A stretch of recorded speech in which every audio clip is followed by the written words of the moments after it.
بسم الله الرحمن الرحيم نحمده ونصلي على رسول الكريم من ملګرو توحید او سنت باندې من خلقو د هر جماعت یو منشور وي او هغه جماعت په دې هر ملک کې کار کوي. زمونږ د جماعت مشر شیخ القرآن مولانا محمد طاهر نور الله مرقده هغې مونږ ته یو لار ښودلې وه چې تاسو په دې دنیا کې کار کوئ،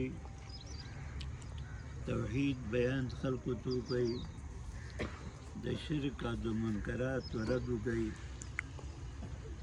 او د مخلوق او د الله دین طرف ته راولئ.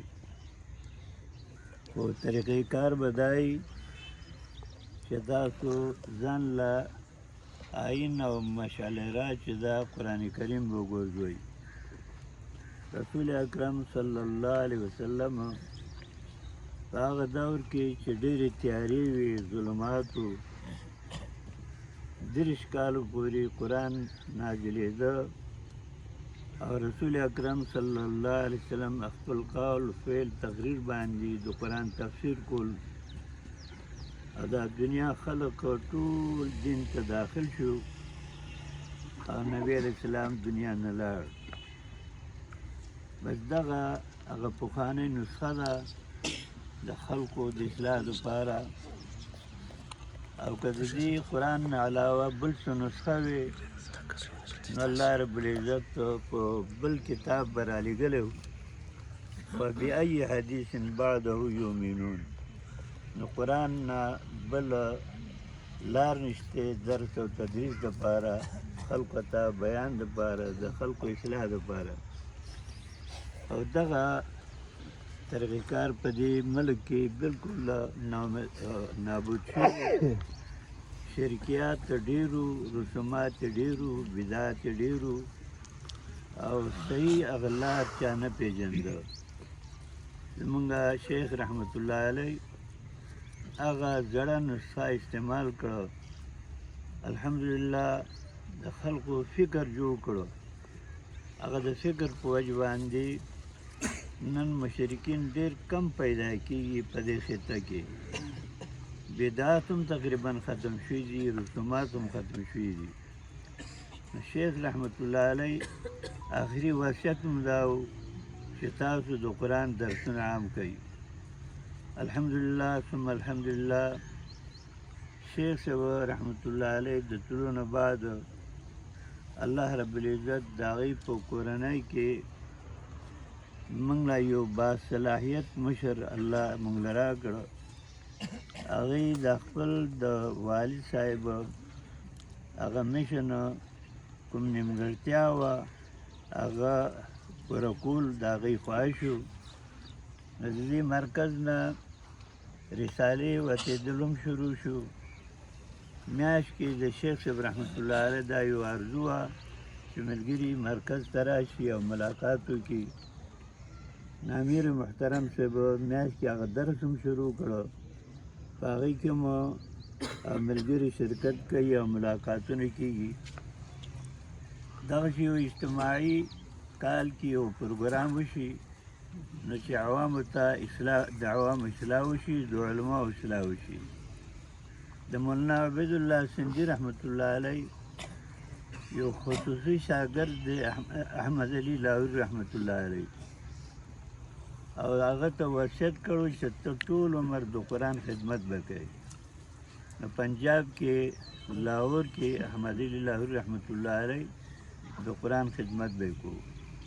کال کې د هغې به یو اجتماع وه، هغې ته علماو له به دعوت ورکول.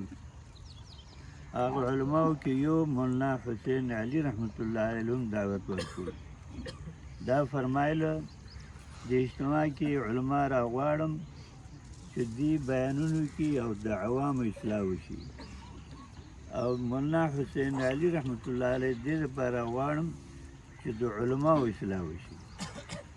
په دې اجتماع کې امیر محترم حفظه الله ډېرو علماو له خلقو له خپل بصیرت باندې دعوت ورکوي، نو بیانونه کېږي.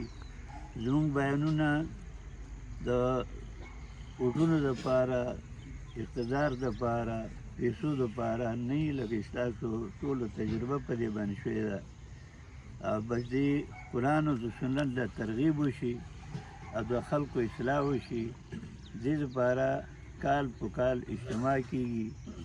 پکار دی چې ټول ملګري په دې اجتماع کې شریک شي، خپل سواد ښودنه، خپل د جماعت پرچار دا د جماعت د خورولو نه ښیي.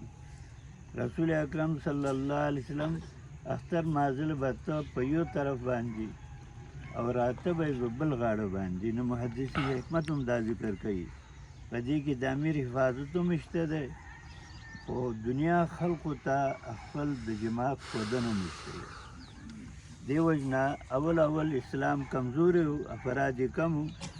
نو نبی علیه السلام ویلو د اختر اجتماع له زنانه به هم راوځي، زنانه کې پیغلې جنکۍ دي هغې به هم راوځي، حتی کې چا له حیض حالت کې هغې به هم راوځي. نو دا دې دپاره و چې حایضي خو هلته لمونځ نه کوي، عیدګاه کې د هغې کار شته ده نه، لیکن کم از کم د خپل د سواد مسلمانانو ته ښکاره شي، دنیا ته ښکاره شي. نو په دې اجتماع کې یو بل له دعوت ورکول، راجمع کول. په دې دور کې خو د هر جماعت پرچار په دې سوشل میډیا چې ورته وایي په دې څیزونو باندې کېږي.